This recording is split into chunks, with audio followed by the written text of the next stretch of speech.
Hello అండి, అందరికీ welcome back to our channel. అందరు ఎలా ఉన్నారు? నేనైతే చాలా బాగున్నా. మీరు కూడా బాగుండాలని ఆ దేవుణ్ణి కోరుకుంటున్నా. చూస్తున్నారు కదా గుడి ఎంత ప్రశాంతంగా ఉందో. ఎవరైనా మన ఛానల్ని కొత్తగా చూస్తున్న వాళ్ళైతే తప్పకుండా సబ్స్క్రైబ్ చేసుకోండి.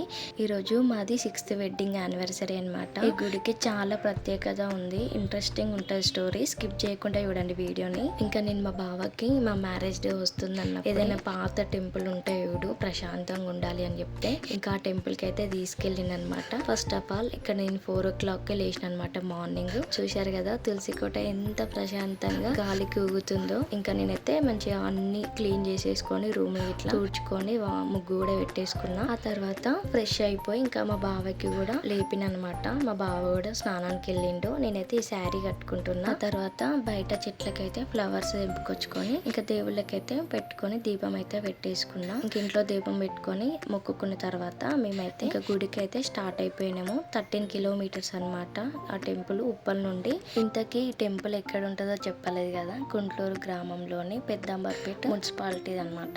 శ్రీ శ్రీ కాశీ బుగ్గ సీతా రామలింగేశ్వర స్వామి దేవాలయము.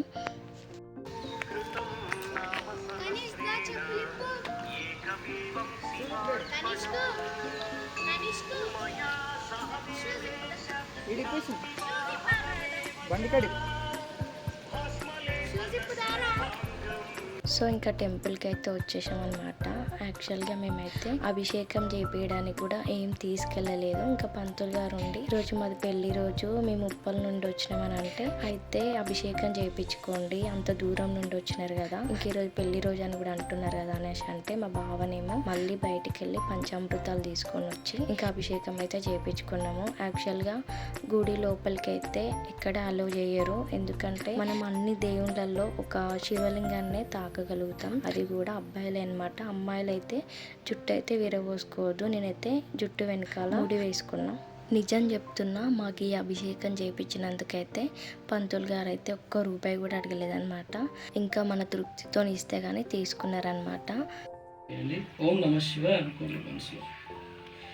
ఓం బ్రహ్మ మహారాజాయ నమః, వాస్తుకీచాయ నమః, బేరుండాయ నమః, ఓం భీమ ప్రీజితాయ నమః, ఓం నిషిద్ధ శుద్ధదాయ నమః, నిచస్తామధానాయ నమః, సహస్రాభ్యోడ్యాయ నమః, సహస్రకాలధనపతియే నమః, ఓం నిధనపదాంతికాయ నమః, ఓం ఉద్వాయ నమః, ఉద్వలింగాయ నమః, హిరణ్యాయ నమః, హిరణ్యలింగాయ నమః, దీవాయ నమః, దీవలింగాయ నమః, భావాయ నమః, భావలింగాయ నమః, శర్వాయ నమః, శర్వలింగాయ నమః, శివాయ నమః, శివలింగాయ నమః. ఏతత్ సోమస్య సూర్యస్య సర్వలింగాంగ స్థాపయతి పాణి మంత్రం పవిత్రం.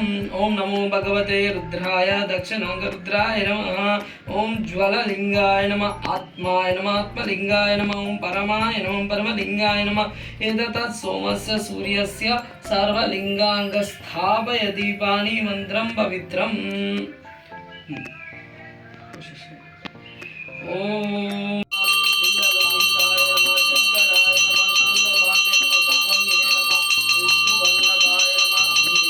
పరుషుహస్తాయ నమః, భృగపాణ్యే నమః, జడాధరాయ నమః, కైలాసవాసిన్యే నమః, కవచిన్యే నమః, కరోఠాయ నమః, త్రిపురాంతకాయ నమః, వృషభారుండాయ నమః, భూషద విగ్రహాయ నమః, భస్మదళ విగ్రహాయ నమః, సోమప్రియాయ నమః, సర్వమాయాయ నమః, త్రయమిత్వరాయ నమః, ఈశ్వర.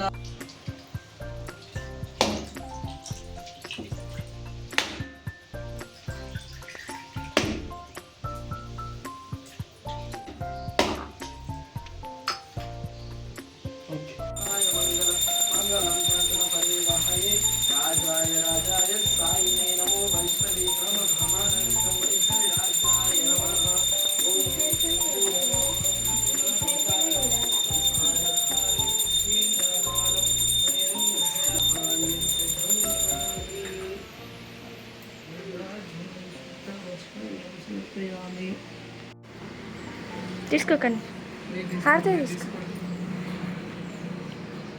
పూజ అయితే చాలా ప్రశాంతంగా కంప్లీట్ అయింది.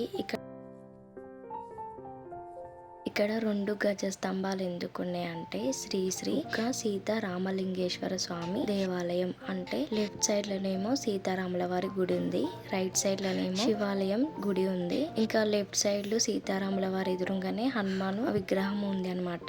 ఈ గుడి ఊరికి చివరన పచ్చని ప్రకృతి ఒడిలో వెలిసిందనమాట. సుమారుగా 6 శతాబ్దాల నాటి ఈ దేవాలయంలోని భూమికి అంతర్భాగాన శ్రీ సీతారామ లక్ష్మణ ఆంజనేయ స్వామి ఇంకా శివలింగము మరియు నాగదేవతని కూడా ప్రతిష్ఠించబడి ఉన్నాయంట. ఈ దేవాలయానికి ఘనమైన చరిత్ర కలిగి ఉందని పూర్వీకులు చెప్తున్నారు. అందుకు ఆధారాలు కూడా ఉన్నాయని చెప్తున్నారంట. నిజాం కాలంలో అక్కన్న మాదన్న ఈ ఆలయాన్ని స్థాపించారని కొందరు అంటూ ఉంటారంట. ఒక బ్రాహ్మణుడు కాశీ నుండి శివలింగంతో పాటు సీతారామ లక్ష్మణ హనుమంతుని విగ్రహాలను తెచ్చి ప్రతిష్ఠించారని, శివునికి అభిషేక సమయంలో దేవాలయంలో ఉన్న చిన్న గుంత నుండి బుగ్గలుగా వస్తున్న గంగా జలాన్ని ఉపయోగించేవాడంట. అదే అన్నమాట ఈ చిన్న గుంత పెద్ద బావిలాగా అయ్యింది. ఈ స్వరంగం కాశీ వరకు ఉండేదంట. కాశీలో ఏదైనా వస్తువు వేస్తే ఇక్కడ బావిలో వచ్చి తేలేదని, అందువలన కాశీ బుగ్గ సీతారామలింగేశ్వర స్వామి దేవాలయంగా బహుళ ప్రాచుర్యం పొంది ఉన్నదంట. ఈ బావిలో నీరు మాత్రం చాలా పవిత్రమైనవంట. ఈ ఊర్లో ఉన్న బావిలన్నీ ఎండిపోయినా ఈ బావిలో మాత్రం అధికంగా నీరు ఉండేదంట. సో ఇంకా నేనైతే పంతులు గారిని అడిగి మరి తెలుసుకొని ఈ ఆలయం చరిత్ర అయితే చెప్తున్నాను అనమాట. ఇంకా మేము ఇంటికైతే వెళ్తున్నాము. ఫుల్ ఆకలిస్తుంది. ఇంకా వెళ్ళే దారిలో అయితే టిఫిన్ చేసినాము. మార్నింగ్ 6 బయలుదేరినాము. 10:30 అవుతుంది. ఎక్కువ గుడిలోనే టైం స్పెండ్ చేసినాం అనమాట. ఇంకా ఇక్కడ మా వాడైతే బోండా తింటుండు, మా బావ అయితే ఇడ్లీ అనమాట. నేను మిల్క్ అయితే పూరి తినేసినాము. వీడియో నచ్చిందా తప్పకుండా సబ్స్క్రైబ్ చేసుకొని లైక్ చేయండి, షేర్ చేయండి.